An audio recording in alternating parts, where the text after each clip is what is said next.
तो वुल्वरीन बोलता है कि बब, तुम्हें वाकई में लगता है कि मुझे अंदाज़ा नहीं है कि तुम्हारे साथ क्या चल रहा है? मुझे पता है कि ये कैसा फील होता है। तुम्हें इस वक्त ऐसा लग रहा है कि तुम्हारे सीने में किसी ने तोप का गोला मार दिया है और वो गोला जो है आहिस्ता आहिस्ता तुम्हारे सीने के अंदर एक छेद बनाते जा रहा है और वो छेद आहिस्ता आहिस्ता बड़े होते जा रहा है और तुम्हारी तकलीफ बढ़ती जा रही है। मैं समझ सकता हूँ कि ये किस तरह महसूस होता है, मेरे साथ ये बहुत बार हो चुका है। लेकिन वक्त एक ऐसी चीज़ है जो कि हर बड़े से बड़े घाव को भर देती है। तुम्हें पता है इसको डिप्रेशन क्यों कहते हैं? क्योंकि ये एक डेथ की तरह होती है जो कि अंदर ही अंदर हमें मार रही होती है। ये कुछ ऐसा होता है जैसे हमने अपनी जॉब खो दी हो या हम लोग डिवोर्स हो गए हों।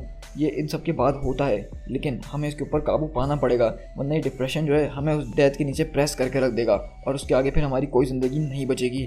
तुम अब बड़े हो चुके हो, अब तुम्हें इन सारी बातों को समझना चाहिए। ज़िंदगी और मौत जो है एक लाइफ का हिस्सा है। आज कोई मरा है तो कल कोई मरेगा, इसमें रोने वाली कोई बात नहीं है, समझे तुम? तो स्पाइडरमैन बोलता है कि हाँ, कभी ना कभी तो मैं समझूंगा। तो लोगन बोलता है कि हाँ, तुम्हारे लिए बेहतर यही है कि तुम जल्द से जल्द इस बात को समझ जाओ कि ज़िंदगी इस तरह नहीं चलती, लोगों को आगे बढ़ना होता है।